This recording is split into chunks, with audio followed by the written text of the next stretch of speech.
appelez Jeannette Borzakian, mais Borzakian, c'est le nom de votre mari. Oui. Et quel était votre nom à vous? Sivier. Vous êtes né en quelle année? Le 14 décembre 1918. Et vous êtes né où? À Lask, en Pologne, près de Lodz. Votre papa est parti quand vous aviez 8 ans et vous, vous êtes parti quand vous aviez 10 En ans. 26. Vous vous souvenez de ce que c'était une petite fille juive en Pologne à l'époque? Non. Et je vais vous dire pourquoi. Pour la bonne raison que je n'allais pas dans une école juive. J'allais dans une école publique. Et j'étais avec tous les enfants polonais. Oui. Alors, il n'y avait pas de discrimination là où j'étais. J'avais un très bon entourage et tous les catholiques, je les nomme comme ça pour vous simplifier, moi j'étais très bien chez eux. Comme disaient les gens à mes parents, ta fille elle va se messailler. Elle va se messailler. Et je me suis messaillée. Mes alliés. Mes alliés. Ça voulait dire qu'elle allait Me épouser marierais avec quelqu'un un de pas juif. catholique. Ce qui a été le cas. Donc votre mari était arménien, grégorien Et enfant de cœur, et enfant de cœur. jusqu'à 15 ans. Ça n'a pas duré. Ça n'a pas duré.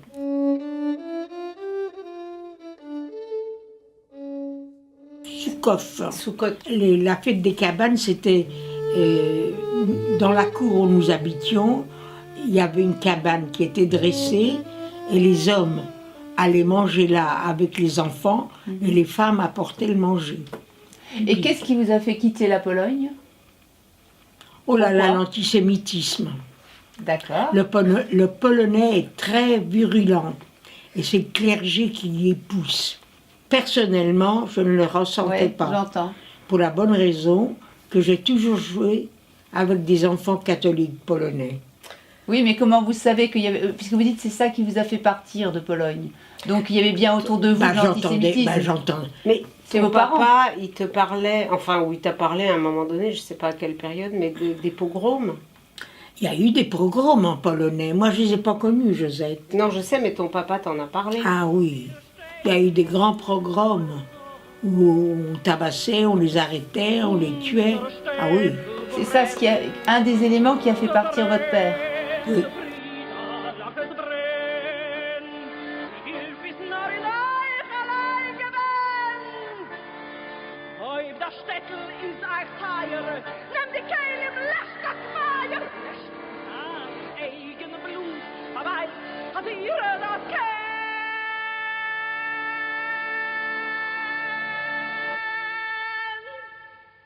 À un moment donné, Il avait- notamment en 26, Oui, en 26. il a fui la Pologne, lui, pour des raisons politiques. politiques. Mais les enfants ne l'ont pas su à l'époque. Alors en 28, vous êtes arrivé à Paris? Et nous habitions une petite rue, Oui. rue Pierre Budin, je ne sais pas si vous connaissez, dans le 18e. Vous aviez une seule pièce pour vivre, toute Oui. la famille, quand Oui. vous êtes arrivé. Ben oui, Et vous étiez combien? 6. Et après, la petite, elle est Mais née. Donc, quatre enfants et elle des est née, parents. Vous étiez encore là-bas. Oh. Et vous étiez rarement que 6 ou 7. Oh oui, oh oui. Pourquoi? Parce que chez nous, il ne fallait pas venir la nuit. Hein.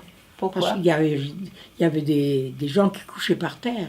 Qui ça? Les immigrés, les juifs immigrés qui venaient de Pologne, ils avaient un endroit où se présenter Ils venaient chez vous et Oui. vous acceptiez tout le monde. à tout le monde. C'est vos parents qui acceptaient tout le monde, même dans ce petit espace, vous logiez tous ceux qui passaient et qui venaient, qui On n'avaient ne pas de logeait pas, logement. on couchait par terre. Il fallait bien, ils n'avaient pas où aller. Ils savaient, quand ils quittaient la Pologne, ils savaient qu'ils pouvaient aller chez Joseph. Joseph, c'était mon père. Vous vous êtes engagé, hein, vous m'avez dit, politiquement, déjà avant la guerre. Oui, au Parti communiste. Oui. Votre papa était au Parti communiste aussi? Oui, C'était toute la famille qui était au Parti communiste? sauf ma mère. Sauf Elle votre mère. s'occupait de ses 5 mômes. Vous avez connu votre mari où? Au Parti communiste. Et lui était engagé aussi politiquement, votre mari? Oui, c'est comme ça que je l'ai connu. Oui. Lui était arménien. Arménien. Papa, il vendait l'humanité dans la rue avec un accent à couper au beurre. Au couteau. Au couteau. Alors, ah oui. Il était déjà en Pologne, il était déjà engagé politiquement. Oui, oui, c'était un militant. C'était un militant. Ouais. Et On cherchait D'ailleurs, Ouais. c'est pour ça qu'il est venu en France. Ouais. Et vous, c'était important aussi de vous engager? C'était important, c'était ma vie, c'était notre vie. C'était J'ai votre... connu que ça. Vous avez connu que ça, l'engagement. Oui. Pourquoi c'est important de s'engager? Vous pouvez le dire parce que ça s'adresse aux jeunes. Qu'est-ce que vous pouvez dire? En quoi c'est Pour important avoir de un s'engager? idéal. Oui. Un pour tous, tous pour un. Der Nächten wird verschwinden jeden Feind. Nur ein paar Samen wird gesund und der Kajor. Der Parole wird geht das Lied von Dorn zu Dorn. Nur ein paar Mais je me sentais française. Je me sentais pas étrangère. Tu avais dit à Anne, quand elle entreprenait, une amie qui fait un film sur elle, tu lui avais dit, la France m'a donné Ah oui, tout et moi, il fallait que je rende à la France. ah oui. Quand la France a été en difficulté, ben, moi je suis devenue agent de liaison. Je rendais en peu Oui. par rapport à ce qu'elle m'a donné, la France. Tu voulais absolument t'engager dans la résistance. Ah oui, Parce que si tu étais arrêtée, Remercier. tu ne voulais pas être arrêtée comme Ah oui, juive, bah oui. mais comme résistante. ah oui. Еще придет наш день и пронесется лес. J'avais un local que j'avais loué à Clichy, Oui. à l'entrée de Paris, au 1, c'est 1 ou 3. Et puis là, j'avais une Renéo, une machine. Alors, je tirais les tracts, mais ces tracts, une fois faits, il fallait les distribuer pour les dispatcher Oui. dans la région parisienne. Oui. Bah, je faisais les trottoirs de Paris, madame. C'est quoi les trottoirs Bah, de Paris? C'est-à-dire que j'avais des documents qui étaient interdits. Et donc vous leur distribuez ces documents. C'était des documents qui disaient quoi, ces documents-là? À résister aux Allemands.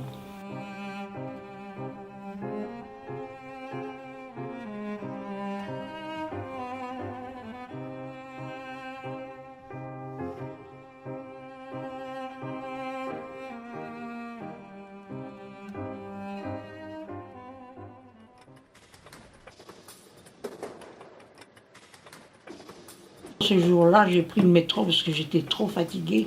J'avais fait trop les trottoirs de Paris. Alors j'avais des documents sur moi et j'ai pris le métro. Et en descendant de la rame, j'ai vu qu'il y avait une rafle. Qu'il y avait... Alors je me suis dit en une seconde, j'ai dit ma petite fille, si tu remontes, ils arrêtent la rame. Donc tu fonces vers eux. Alors je prenais toujours la précaution, quand j'étais en mission, de me documenter sur le quartier pour savoir s'il y avait quelque chose, un commissariat ou quelque chose où je pouvais me référer pour y aller. Et là, j'avais trouvé les objets trouvés. Alors, quand je suis descendue de la rame, que j'ai vu la rafle, je suis allée chez eux, directement sur eux. Sur les policiers, sur la milice, quoi, qui était là. Oui. Et puis j'ai dit, écoutez, je ne sais pas si je me suis trompée, mais je voudrais aller aux objets trouvés. Je ne sais pas si je dois descendre ici ou la station suivante. Non, non, ils m'ont dit, mademoiselle, j'étais belle fille, hein. Non, non, vous montez, et puis vous prenez la première rue à droite, et puis ils m'ont expliqué le chemin pour y aller. On vous prenait pour une chrétienne quand les gens vous voyaient dans la rue? J'étais une belle blonde, une belle blonde, je peux le dire, hein. T'as une Élégante, photo? élégante, mignonne. Ah oui, j'étais belle, hein.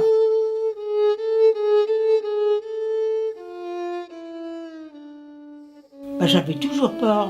Vous avez toujours peur. Ceux qui disent qu'ils n'avaient pas peur, c'est pas vrai. Bah, fallait le faire. Fallait le faire. Vous preniez le risque. Ah oui, absolument. Quand je partais de la maison, je disais à mon mari, si à telle heure je ne suis pas là, tu laisses tout et tu t'en vas. Ça- Et pendant les 5 ans de guerre, ça a été comme ça chez nous. Sag nicht keinmal, als du gehst dem letzten Weg. Verschimmeln Bleiene, verstellen Bläue Tag. Mais avant d'avoir un local et du matériel, au départ, tu connaissais, tu n'avais pas de contact.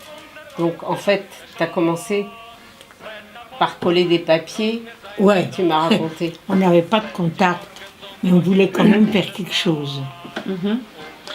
Alors, on était 2 ou 3, on prenait des papiers, on marquait à bas les boches, envoyer promener les boches, ne secourez pas les boches, des trucs comme ça.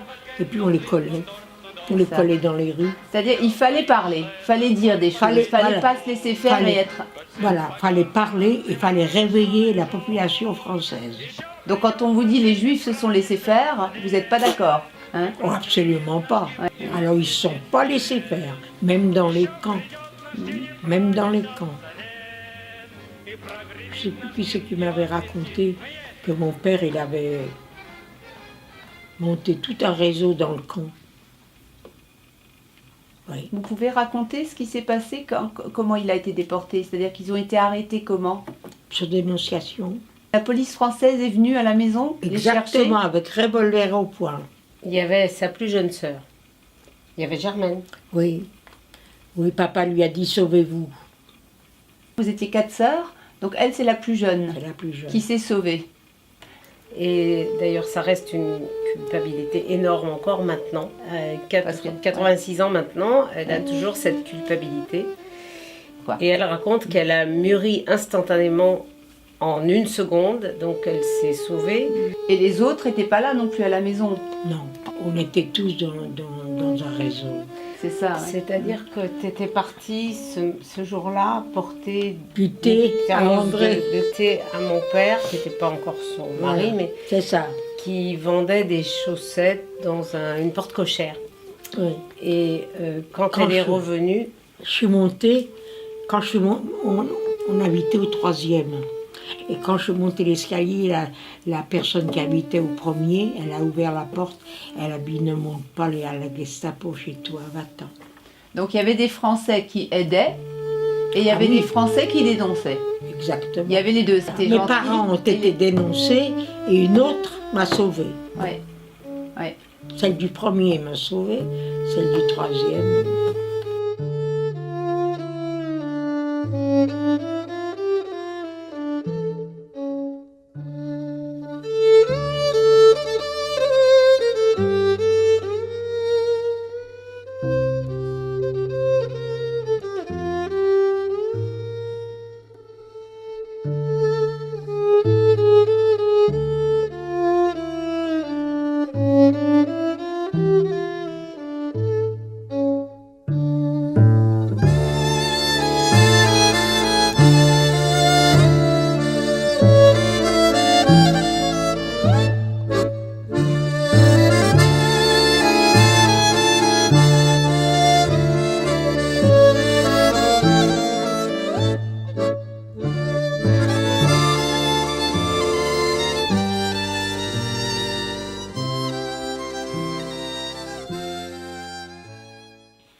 Quel message vous voudriez donner aux jeunes? Si des jeunes vous entendent là, vous voudriez leur dire quelque chose?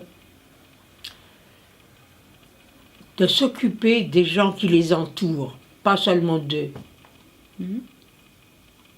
Parce qu'il y a beaucoup de misère cachée. Et là aujourd'hui vous acceptez de parler pour expliquer tout ça. Pourquoi vous acceptez de parler? Bah, pour prévenir les gens, pour pas que ça se renouvelle. Pour pas que quoi se renouvelle? La bête, la est bête encore féconde, est le encore ventre de la féconde. bête immonde. Ça veut dire qu'il y a encore beaucoup de choses de cachées, Oui. de misère cachée. Mais pas que la misère. Et de la misère, de l'antisémitisme, parce qu'il n'y en avait pas avant en France. Maintenant, ça commence. Et le Mais- refus de l'autre, le refus de l'étranger, je C'est crois. ça. Quel qu'il soit.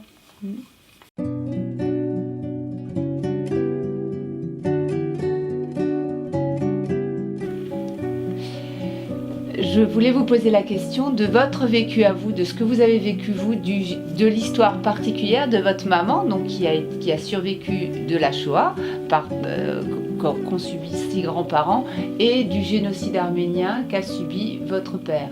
Donc d'un côté cette vie de résistant et de survivant de la Shoah, et de l'autre côté cette vie de survivant du génocide arménien. Qu'est-ce qui vous a été transmis? Comment chacun en a parlé et qu'est-ce que ça a donné pour vous? Alors j'ai grandi là-dedans. Je me souviens pas précisément. J'ai l'impression de les avoir toujours connus, ces événements. c'est-à-dire que mon grand-père paternel a été égorgé par les Turcs, que la famille a dû fuir finalement la Turquie et se réfugier en France. Et alors qu'ils avaient une vie aisée, qu'ils étaient des notabilités dans l'endroit où ils vivaient, c'est-à-dire la ville de Keskin en Asie mineure. Et donc mon père m'a parlé, il était très jeune puisqu'il est né en 1913, les événements ont lieu en 1915.